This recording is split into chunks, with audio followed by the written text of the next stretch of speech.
परी अपनी सहेली बिजली और बानो के लिए चाय बनाकर लाई और उनके पास बैठ गई। बिजली और बानो कोई जिन की बातें कर रही थी। परी ने पूछा, क्या बातें कर रही हो, मुझे भी बताओ ना। बिजली बोली, अरे परी क्या बताऊं पागल, हमारे पड़ोस की खाला बता रही थी कि जो ये जिन लोग होते हैं ना, सच्ची मोहब्बत करते हैं और कब्र तक साथ निभाते हैं। परी बोली, ना कर बिजली, क्या सच में ऐसा होता है? बिजली, हाँ ना पागल, इस बानो से पूछ लो चाहे। बानो बोली, हाँ ना बरी, ये सच कह रही है, जिन लोग सच्ची मोहब्बत करते हैं सच में मौत तक साथ निभाते हैं। काश हमें कोई जिन मिल जाए, उसी से शादी कर लें। बिजली बोली, हाँ ना मानो, सच कह रही हो, इंसान तो सच्ची मोहब्बत करते नहीं है, ये इंसान तो सिर्फ वक्त गुजारी करते हैं, जिन कम से कम सच्ची मोहब्बत तो करता है ना। बानो, हाँ ना बाजी, तुम ठीक कहती हो बिजली, पर हमारे नसीबों में जिन्नों से शादी कहाँ लिखी है। खैर चाय पीते हैं। परी उनकी बातों में गुमसुम सी हो गई और जिन के ख्यालों में खो गई। बिजली ने परी के सिर में हल्के से थप्पड़ मारा और बोली, परी बाजी कहाँ गुम हो गई हो? परी बोली, कहीं नहीं, तुम चाय पियो ना। बानो, हाँ हाँ पीते हैं। परी ने बिजली से पूछा, बिजली बात सुनो, ये जिन लोग खूबसूरत भी होते हैं क्या? बिजली बोली, अरे ये जो हर शक्ल इख्तियार कर लेते हैं, कमाल की चीज है जिन, कमाल की चीज। बानो बोली, वाह जी वाह, चीज तो है फिर। बिजली, हाँ ना, बहुत ताकतवर भी होते हैं, इंसान तो उनके सामने कुछ भी नहीं है। बानो बोली, चलो बिजली चलते हैं, हम शाम होने को है। बिजली बोली, चलो चलते हैं। अच्छा परी, अपना ख्याल रखना, हमको अभी इजाजत दो। परी ने दोनों को इजाजत दी। बानो और बिजली अपने घर की तरफ रवाना हो गई। परी अब सोच में पड़ गई कि बिजली और बानो की बातें तो सच है, जिन से मोहब्बत, ये तो बहुत कमाल हो जाएगा, जिंदगी भर का साथ भी और सच्ची मोहब्बत भी मिल जाएगी। लेकिन ये जिन मिलेगा कहां, कैसे उसको हासिल करूंगी, किससे बात करूं इस बारे में? बिजली और बानो से तो बात कर नहीं सकती, मुझे पागल बोलेंगी और मेरा मजाक भी उड़ाना। उन दोनों ने तो, करती हूं कुछ ना कुछ, बस तो बंद, अब तो पक्का। हाय जिन से मोहब्बत, कहां है मेरा जिन? परी को अम्मी ने आवाज दी, आ जाओ शहजादी, कहां खोई हुई हो, शाम का वक्त है, सब्जी बनाओ जल्दी।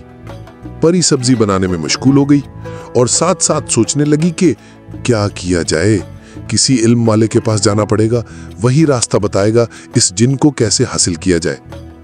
कल जाती हूं किसी आलिम के पास, फिर लगाती हूं सारा हिसाब किताब।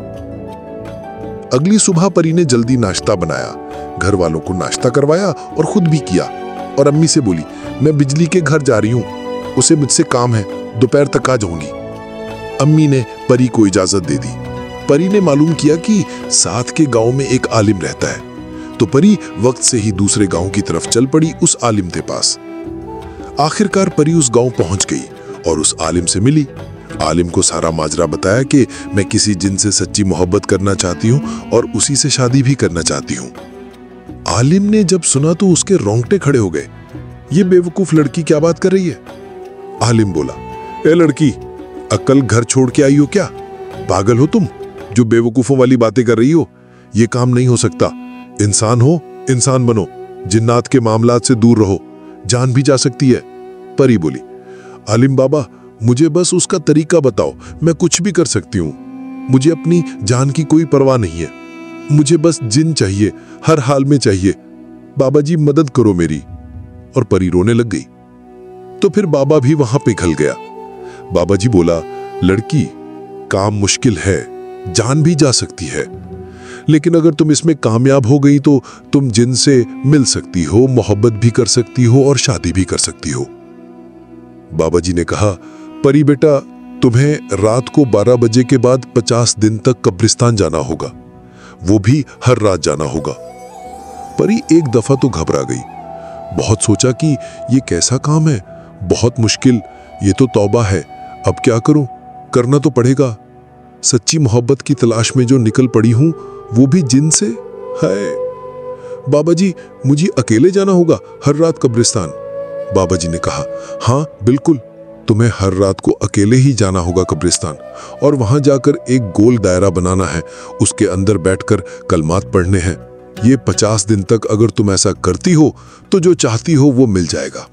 और एक बात मेरी याद रखना, कलमात पढ़ते हुए जिन्नात तुम्हें डराएंगे, बहुत ज्यादा तंग करेंगे ताकि तुम दायरे से बाहर निकल आओ, और अगर तुम दायरे से बाहर निकल आई तो वो तुम्हें वहीं कत्ल कर देंगे, बुरी मौत मरेगी।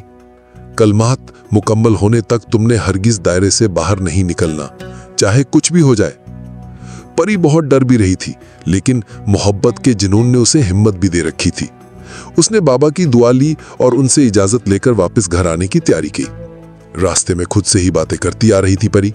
हाय, ये तो बहुत जालिम काम सौंप दिया बाबा जी ने, कैसे करूंगी अकेली, कुछ हो न जाए, मरी न जाऊं मैं कहीं। मुझे बस सच्ची मोहब्बत हासिल करनी है जिनसे, किसी भी हाल में। मुझे बस चाहिए मोहब्बत और जिन दोनों एक साथ, और अब मुझे ये काम करना ही होगा। शाबाश परी, तुम कर सकती हो, और वाकई ही तुम कर सकती हो। इस मोहब्बत को हासिल करना ही है अब, हर हाल में। जान जाए तो जाए, अब वैसे भी मरना ही है, कम से कम मोहब्बत की खातिर ही जान जाएगी ना, कबूल है। परी घर आ जाती है और अपने कमरे में चली जाती है। वो इस बात का किसी से भी जिक्र नहीं करती, यहाँ तक कि अपनी खास दो सहेलियों बिजली और बानो से भी कुछ नहीं बताती।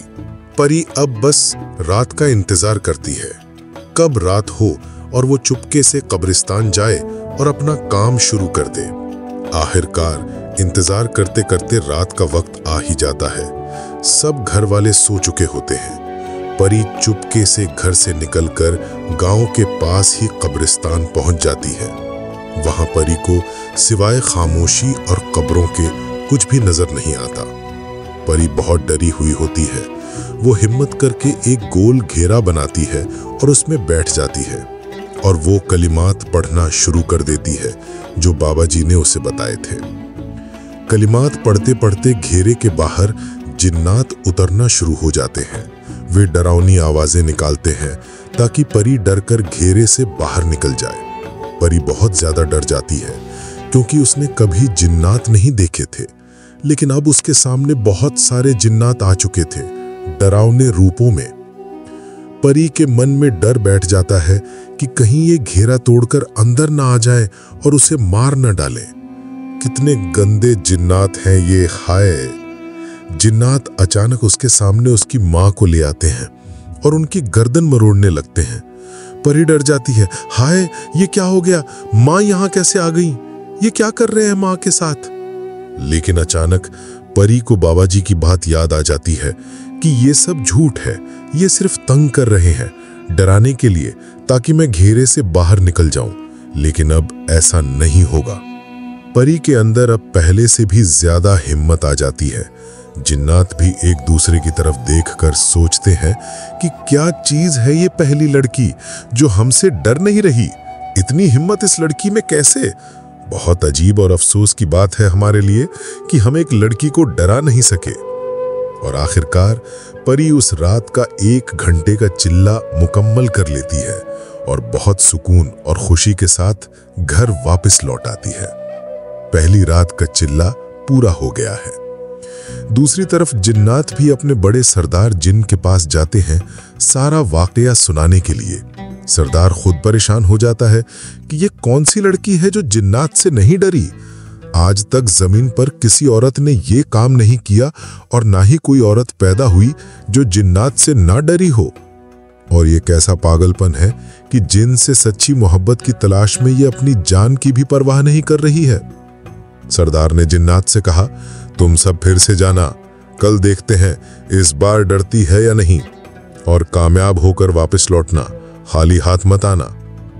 अगली रात आ गई और परी फिर से कब्रिस्तान पहुंच गई और घेरा लगाकर वही कलिमात पढ़ना शुरू कर दिए। जिन्नात फिर से हाजिर हो गए और उसे घेरे से बाहर निकालने की कोशिश करने लगे, लेकिन परी अब सब कुछ समझ चुकी थी। अब वो बिल्कुल भी डरने वाले नहीं थी उन जिन्नात से, चाहे वो कुछ भी कर ले। अब वो पीछे नहीं हट सकती थी और ना ही उस घेरे से बाहर आ सकती थी। जिन्नात कभी डरावनी आवाजें निकालते, कभी उसके घर वालों को सामने लाकर बुरी मौत देते, कभी जानवरों की शक्लें इख्तियार कर लेते, लेकिन परी को अब कोई फर्क नहीं पड़ता। जिन्नात ने अपनी सारी कोशिशें कर ली, लेकिन उनका कोई असर नहीं हुआ। अब वो सब वापस अपने सरदार के पास चले गए और बोले, सरदार, वो लड़की नहीं बाज आ रही और ना ही उसे हमसे डर लगता है। वो लड़की बहुत हिम्मत वाली है। हमने अपनी हर कोशिश कर ली है लेकिन कुछ नहीं हुआ। सरदार खुद हैरान रह गया, आखिर ये कौन है? अब इस बार मुझे खुद ही जाना होगा। परी अब बहुत खुश रहने लगी थी। उसे भी उम्मीद थी कि अब वो कामयाब हो जाएगी और अपनी मोहब्बत को पा लेगी। अब उसे उस वक्त का इंतजार था कब 50 दिन पूरे हों और कब उसकी मुलाकात उस जिन से हो जिससे वो शादी करेगी और मोहब्बत करेगी। बानो और बिजली परी के घर आ गईं। परी का हालचाल पूछा। परी ने आज भी बहुत खुशी से दोनों के लिए चाय तैयार की। बिजली और बानो ने देखा परी बहुत खुश है तो उससे पूछा, परी क्या माजरा है, बहुत खुश नजर आ रही हो। परी ने कहा, नहीं वैसे ही खुश हूं बस। बिजली बोली, नहीं कोई तो बात है, बताओ ना क्या बात है, इतनी खुश क्यों हो? परी से भी अब ना रहा गया। उसने सारी बात बिजली और बानो को बता दी। उन दोनों की आंखें बाहर आ गईं परी की बात सुनकर। बानो बोली, परी तुम पागल हो गई हो क्या? ये सब क्या कर रही हो? परी, क्या कर रही हूं? अपनी मोहब्बत को हासिल कर रही हूं। बानो, पागल लड़की, ऐसा नहीं होता। इंसान और जिन कभी भी एक नहीं हो सकते, ये नामुमकिन है। तुम ये बहुत गलत कर रही हो, इसमें तुम्हारी जान भी जा सकती है। बिजली बात को काटते हुए बोली, परी क्या बात है तुम्हारी, तुम कर सकती हो ऐसा और अपनी मोहब्बत को हासिल कर सकती हो। बानो, ये बहुत गलत है, ऐसा नहीं करना चाहिए इसे। अरे बानो, कुछ नहीं होता, वो ठीक कर रही है। बिजली ने कहा, परी आज हम भी कब्रिस्तान तुम्हारे साथ चलेंगे। परी ने कहा, नहीं तुम दोनों नहीं चल सकती साथ, वहां खतरा है। वहां बस मुझे अकेले ही जाना होता है और कोई नहीं जा सकता। बहरहाल बानो और बिजली अपने घर चली गईं और परी फिर से रात को कब्रिस्तान चली गई अपना काम करने। 30 दिन गुजर गए। परी रोज कब्रिस्तान जाती और चिल्ला करके वापस घर आ जाती। अब जिन्नात भी वहां नहीं आते थे। कामयाबी अब बहुत ही करीब थी। परी को अब यकीन हो गया था कि अब उसे मोहब्बत मिल जाएगी। एक रात परी कब्रिस्तान पहुंच गई और घेरा बनाकर बैठ गई और अपना काम शुरू कर दिया। दूसरी तरफ बिजली बानो के घर गई और बोली, बानो चलो परी के पास चलते हैं, वो कब्रिस्तान में होगी, देखते हैं वो क्या करती है। बानो, बिजली तुम पागल हो गई हो क्या? नहीं, मैं नहीं चल सकती, वहां जाना मुनासिब नहीं है और परी ने हमसे कहा भी था। अरे यार, काफी दिन गुजर गए हैं, चलो ना, कुछ नहीं होगा। बिजली ने जिद करके बानो को मना लिया और वो दोनों भी परी के पास पहुंच गईं कब्रिस्तान में और देखा कि परी एक घेरा बनाकर कलिमात पढ़ रही है। वो परी के पास आ गईं। परी ने उन्हें देखा तो उसके कलिमात रुक गए। उसे लगा कि ये जिन्नात ही हैं, उसकी सहेलियों का रूप ले लिया है, लेकिन वो कलिमात पढ़ती रही। तभी अचानक वहां जिन्नात भी उतर आए अपने सरदार के साथ, और जब वो सब अपनी असली शक्लों में बिजली और बानो के सामने आए तो दोनों के रोंगटे खड़े हो गए, सांसें बंद हो गईं दोनों की। उन्होंने भागने की कोशिश की लेकिन जिन्नात ने उन्हें काबू कर लिया। जिन्नात ने बिजली के शरीर को तोड़ मरोड़ दिया, उसकी सारी हड्डियां तोड़ दी और वहीं उसकी मौत हो गई। परी ने जब ये देखा तो उसे यकीन हो गया कि ये सब झूठ नहीं है, ये उसकी असली सहेलियां ही थीं। परी बानो की मदद के लिए दौड़ी और घेला से बाहर निकल गई। तब तक बानो हवा में थी, आसमान में। परी ने आवाज दी, छोड़ दो बानो को, उसने कुछ नहीं किया। सभी जिन्नात बहुत ही डरावनी शक्लों में थे, जिनकी तरफ देखा भी नहीं जा सकता था। एक जिन आसमान में ही बानो के पीछे गया और उसके सर को पकड़कर पीछे की तरफ खींचा और बानो का मुंह तोड़ दिया और फिर वहां से बानो को जमीन की तरफ फेंक दिया। बानो और बिजली अब दोनों मर चुकी थीं। जिन्नात का सरदार परी के सामने आया और बोला, तुम इंसान कितने बेवकूफ हो, इस हद तक गिर सकते हो, अपने रब की कुदरत और फैसलों के खिलाफ चलने वाले। तुमने सोच भी कैसे लिया कि इंसान और जिन एक हो सकते हैं? परी की आवाज तक नहीं निकल रही थी, वो खामोश हो चुकी थी। उसे अपनी सहेलियों की मौत का गम लग गया था। जिन्नात का सरदार बोला, तुम्हारी वजह से तुम्हारी दोनों सहेलियों की मौत हो गई और अब तुम्हारी बारी है, तुम्हें भी अब मरना होगा ताकि कोई इंसान दोबारा ये काम न करे। जिन्नात और इंसान कभी भी एक नहीं हो सकते, ये अब तुम्हें बहुत महंगा पड़ेगा। जिन्नात का सरदार परी के पास आया और अपना हाथ परी के मुंह में डाल दिया और अंदर से परी की जुबान बाहर निकाल दी। परी को वहीं मौत आ गई। जिन्नात की मोहब्बत हासिल करने के चक्कर में खुद की जान भी गई और उसकी दोनों सहेलियां भी परी की वजह से अपनी जान से हाथ धो बैठीं।